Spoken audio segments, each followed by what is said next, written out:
Oke, secara nggak ada tangannya. Secara nggak tangan. Bagaimana dia memperkosa? Iya, ya.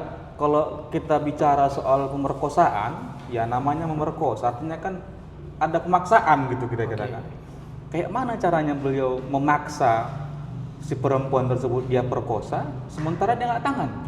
Yang pertama. Iya. Yang berikutnya terkait dengan pengakuan beliau sendiri. Ya. Bahkan saya ketika mau buka pakaian pun juga mama saya yang bukakan katanya begitu kan. Oke.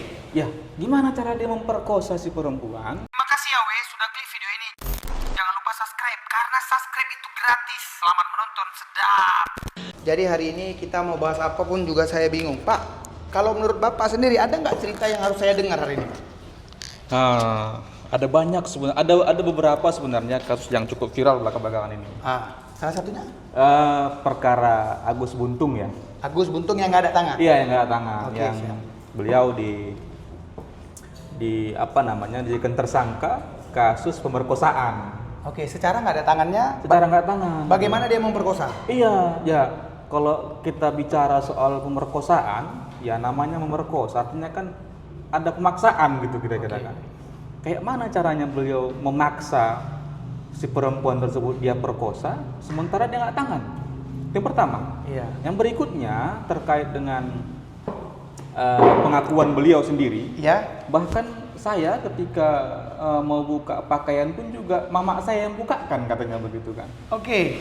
Ya, gimana cara dia memperkosa si perempuan kalau dia nggak ada tangan, buka pakaian pun juga dia nggak bisa Buka sendiri. celana pun nggak bisa. Iya. Bahkan masuk kan nggak bisa. Apalagi buka pakaian si perempuan kira-kira begitu. Oke. Nah, Tapi bisa tertuduh dan dia jadi tersangka. dia tersangka. Nah, ini yang bahaya sebenarnya. Bahayanya? Jadi, ya masyarakat ini perlu diberi pendidikan yang jelas tentang tersangkanya si Agus ini. Kenapa? Begini loh. Bapak. Begini, Bang. Enggak. Aha. Bapak ada pelajari kasus ini? Ada. Ya ada. Oke, siap. Menurut Bapak, seharusnya ini si Agus ini jadi tersangka atau tidak? Kalau melihat dari KUHP nggak boleh jadi tersangka, nggak bisa dia beliau nih. Atas dasar tuduhan pemerkosaan nggak bisa. Dia nggak memperkosa. Oke. Tapi kok bisa dia jadi tersangka? Apa yang diberitakan? Nah, kenapa boleh bisa jadi tersangka? Itu masuk kepada Undang-Undang Nomor 12 Tahun 2022 Oke. tentang tindak pidana kekerasan seksual. Itu lex spesialisnya, kekerasan seksual. Kayak mana dia berlaku keras? Begini Bang, di dalam Undang-Undang Nomor 12 Tahun 2022 itu dikatakan bahwa kekerasan seksual itu ada beberapa macam bagiannya. Ada verbal, ada non verbal. Oke. Nah, baru tadi barangkali saya cek itu berita. Beliau tuh di apa namanya?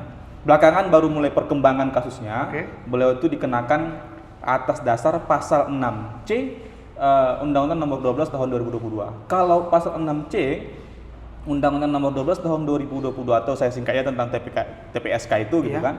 TPKS tindak pidana kekerasan seksual itu beliau bisa. Berarti dia tersangka dan dia termasuk pemerkosa. Bukan pemerkosa namanya. Pelecehan seksual. Pelecehan seksual. Ya. Yang dikatakan kategori pemerkosaan itu yang kayak gimana? Pemaksaan. Berarti kalau ada pemaksaan itu baru pemerkosaan. Iya. Ini secara nggak ada tangan. Iya, ini nggak tangan. Gimana dia maksa? Gitu berarti dia terjadi tersangka bukan karena pemaksaan. Jadi tersangka bukan karena pemerkosaan, tapi karena pelecehan seksual tadi. Pasal 6C tadi. Ada bujuk rayu di sana. Ada bujuk rayu. Nah, jadi nggak ada tangan dia bujuk rayu. Iya, maaf cakapnya ini. Mohon maaf bagi para penonton ya.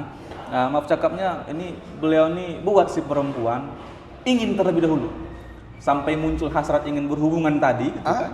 Lalu dia petik hasilnya. Istilahnya tuh mohon maaf sekali. Beliau buat sampai sange tuh perempuan, kira-kira begitu. Itu termasuk kena itu di tipu muslihat. Dan itu ada sanksi pidananya. Oke, siap. Berarti kan dia itu tertuduh sebagai ibaratnya kan awal-awal kan tertuduh dia itu diperkosa. Si Agus ini kan laki-laki, tertuduh memperkosa perempuan. Iya. Sekarang realitanya di Indonesia pernah nggak terjadi jika perempuan memperkosa laki-laki? Nah, ini dan boleh nggak perempuan itu memperkosa laki-laki? Ada nggak pidananya?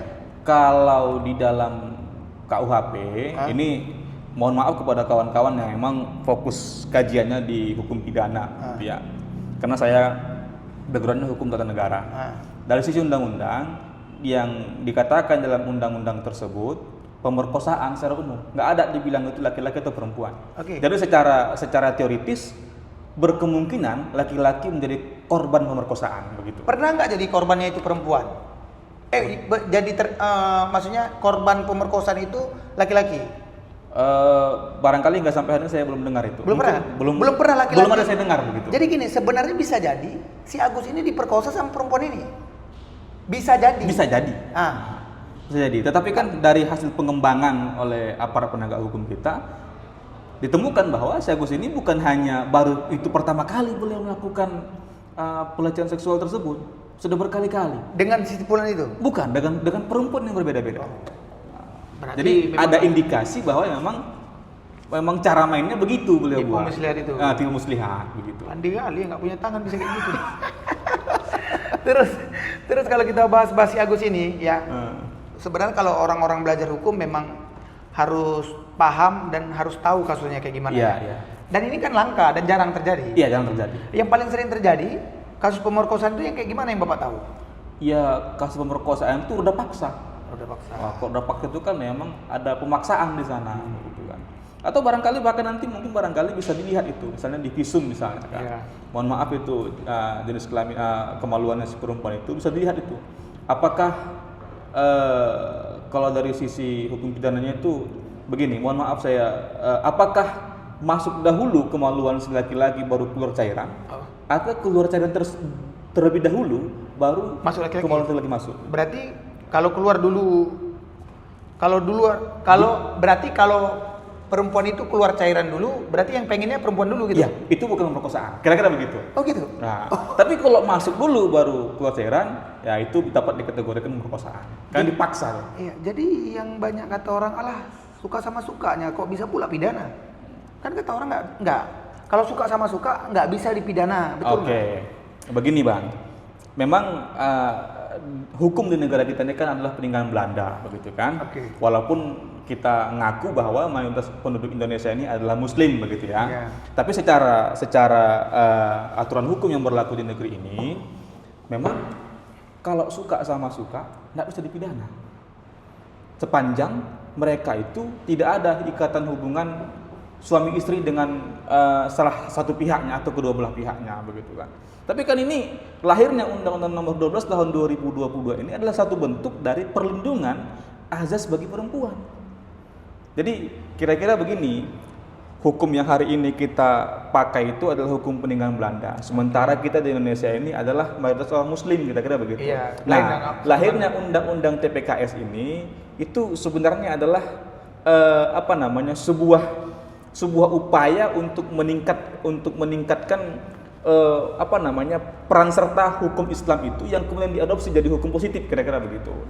Nah, jadi kira-kira UU TPKS itu sudah mengadopsi azas atau nilai yang ada dalam Islam, kira-kira begitu, Bang. Terus satu lagi yang ada viral sekarang, seorang influencer terkenal juga, Pak Gus Miftah. Oh, Gus Miftah, ya. Kan? Dia kan jadi itu kan seolah-olah dia seorang, ya kalau kita bilang orang yang ramai dikenal, tokoh masyarakat lah. Tokoh kan? masyarakat, ya. Di dalam video itu dia seolah-olah kayak menghina satu golongan ataupun satu orang. Itu kalau menghina di depan publik kayak gitu ataupun menertawakan, mengolok-ngolok, itu bisa pidana nggak hukumnya? Bisa pidana. Dari mana pidananya datang? Ya, pencemaran nama baik itu masuk kategori pencemaran nama baik, mengolok-olok orang lain. Itu termasuk bisa dipidana. Menertawakan, Iya, kan menertawakan. sampai sedih gitu Iya, kan. menghina gitu. Iya, setidaknya kan udah nampak itu memang. Ya, tapi begini, lagi-lagi kita perlu tonton itu videonya secara full, Bang. Yang hari ini yang terframing di media itu adalah video ketika beliau mengatakan mohon maaf, goblok gitu kan. Iya. Itu aja yang sampai itu aja yang dipotong orang videonya. Dia nggak terlalu panjang. Iya, kan nggak terlalu panjang. Padahal kalau misalnya kita lihat secara lebih panjang lagi, itu nggak Awalnya sedih jadi senang ya. Iya, nggak se ekstrem itu kok gitu kira-kira. Tapi ya saya nggak bisa juga membenarkan perbuatan Gus tersebut misalnya begitu kan. Karena tambah lagi beliau kan adalah salah seorang utusan presiden dalam hal kerukunan, Bang. Dalam hal Kerukunan kan? Dia utusan presiden. Utusan presiden. Jadi presiden pun milih-milih utusan kan bukan sembarangan. Iya. Jadi artinya ketika beliau diutus untuk memberikan kerukunan bagi masyarakat, mestinya jangan pula beliau mengolok-olok masyarakat kan begitu. Dan itu menjadi keresahan masyarakat. Iya, keresahan masyarakat. Walaupun bahasanya itu adalah bahasa bercanda gitu kan, tapi kayaknya seorang Gus agak kurang cocok lah berkata-kata seperti itu, ditambah lagi beliau sebagai seorang utusan presiden begitu Pak. Siap. Terus gini, kalau Bapak tadi ceritanya Gus, kan Bapak akademisi hukum, tapi kan agak mengerti juga Islam sedikit ya kan? Iya. Kebetulan ada nggak biografi Islam? Saya S1-nya Islam. Islam. S1 saya hukum Islam, S2 hukum positif, S3 hukum Islam balik. Masya Allah. Jadi bagus sekali kan gini. Bedanya Gus sama ulama apa? Begini Bang. Gus itu biasanya disandarkan pada anaknya kiai. Oh, Gus anaknya kiai. Jadi artinya kalau ada seseorang dipanggil Gus gitu di Jawa-Jawa itu biasanya orang Jawa gitu kan. Berarti ayahnya itu otomatis adalah kiai kira-kira begitu. Itu dia. Macam itu. Kalau ulama? Kalau ulama ya tentu guru ya kan. Iya. Apa namanya? Berarti kiai guru warisan juga. para nabi begitu. Warisan para nabi kan ulama. Pewaris nabi. Iya, pewaris nabi. Kalau kiai dengan ulama? Ya itu kan hampir sama itu, hanya peristilahan saja. Kiai. Kiai itu biasa orang pakai itu di Jawa itu kan istilahnya kita di Sumatera gitu kan. Kalau kita di Sumatera itu biasa tuh kita sebut dengan syekh gitu kan. Syekh. Oh, jadi aku ngerti. Iya. Siap-siap, tapi kita doakan aja. Kalau aku pribadi aku selalu berpikir positif. Ya. Maksudnya kalau kita itu memang seorang panutan publik, ya kalaupun kesel-kesel kali pun kayak aku kan kutantan aja lah, kalau bisa jangan buat orang sakit hati gitu kan. Iya. Apalagi kita tokoh publik kan, ya udah lebih bagus sakit hati sendiri. Iya, tapi tadi saya baru lihat ada berita itu bahwa Gus Miftah sudah mengunjungi kediamannya yang si penjual es teh tersebut, sudah minta maaf. Katanya udah dikasih nih Aji. Itu saya kurang tahu. Oke. Menurut Pak Indra, setelah ada seseorang mengolok-olokkan di sosial media seperti itu sampai dia mungkin malu, terus orang tersebut minta maaf dan memberikan hadiah, menurutnya itu setimpal nggak dengan hadiah ataupun hadiahnya umroh lah kita bilang, setimpal nggak dengan cara dia mengolok-olok? Saya tidak berani katakan setimpal atau nggak setimpalnya ya, tapi kalau menurut Bapak aja lah, Bapak saya olok-olok di depan ramai, habis itu saya minta maaf, saya bagi gaji. Saya bagi umroh gratis. Pilih mana coba? Ya kan itu kan satu bentuk dari permintaan maaf Gus tersebut gitu kan. Iya. Ya kembali ke individu yang aku bagus pakai hukum Islam. Olok-olok balik habis juga sih. Kadang-kadang orang mau begitu kan. Benar kan? Geram gitu kan. Siapa yang mau diolok-olok tempat ramai? Betul kan? Ya. Siap. Jadi pertanyaannya sebenarnya ini ada yang saya tulis, beberapa pertanyaan nggak terlalu banyak. Ini pertanyaannya sebenarnya ini yang tanya ya dari saya sendiri. Ini pertanyaannya ini gini Pak, mana tahu Bapak bisa menjawabkan. Apakah debt collector berhak menyita barang secara paksa? Apa aturan hukumnya?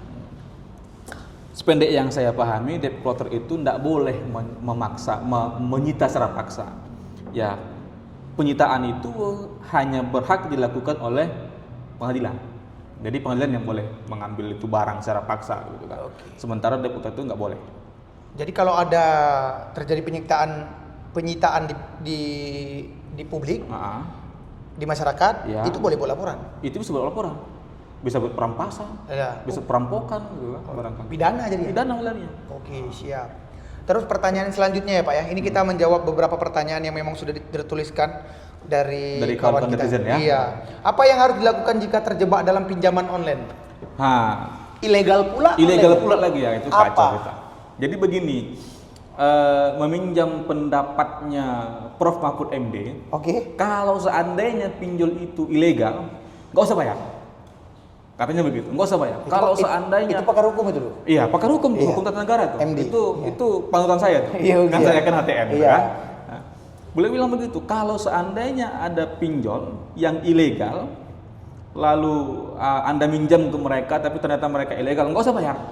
Nggak usah bayar, biarkan aja, nggak usah bayar. Kalau seandainya nanti saudara di apa namanya istilahnya itu diteror gitu kan, lapor aja polisi. Polisi. Itu kan kalau ilegal. Iya.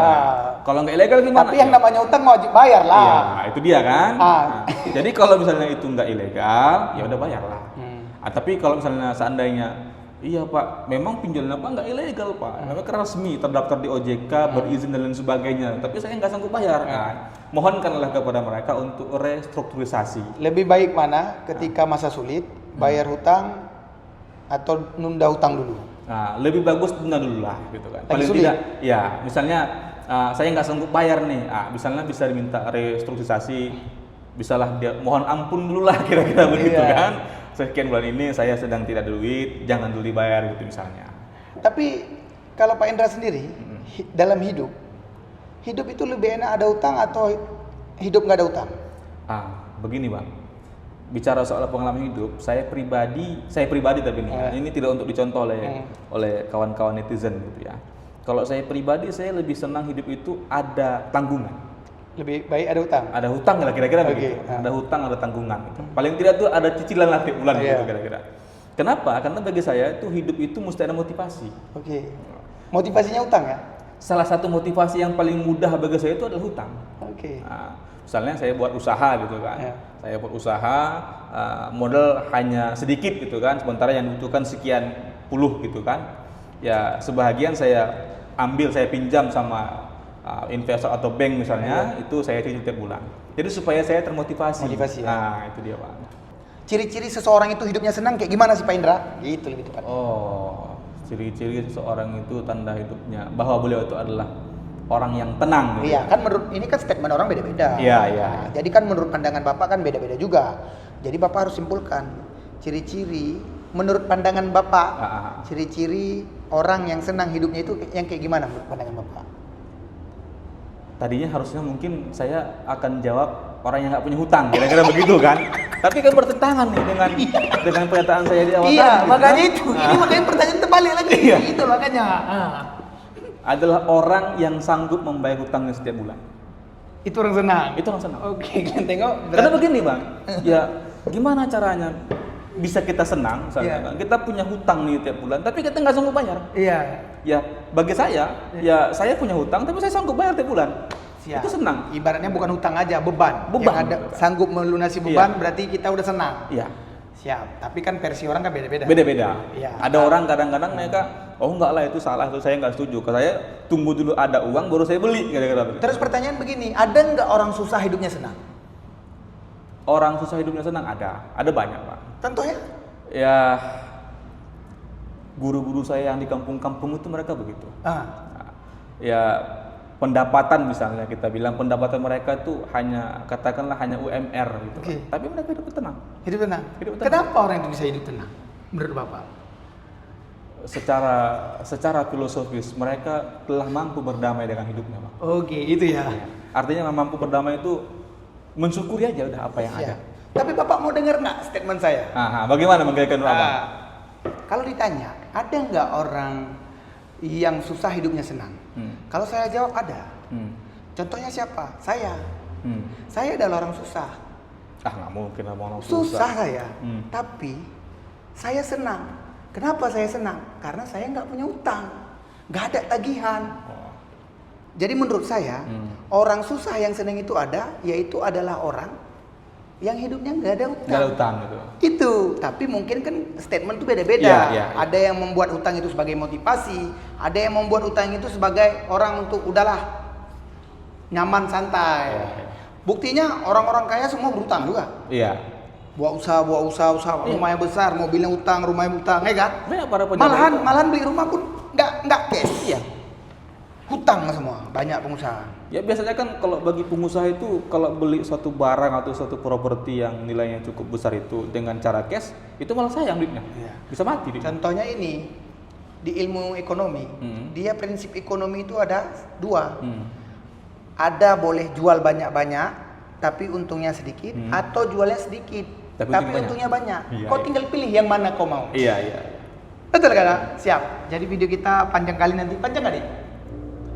Dapat. Sebentar Bang. Ada mau tambahan? Tunggu. Sebelum ditutup, saya rasa ini Abang ini akan sangat senang kalau seandainya minuman kita ini ada mereknya ini. Mereknya belum ada ini. Siap. Bismillah. Bolehlah kira-kira bagi para penonton titipkanlah apa gitu mereknya gitu kan.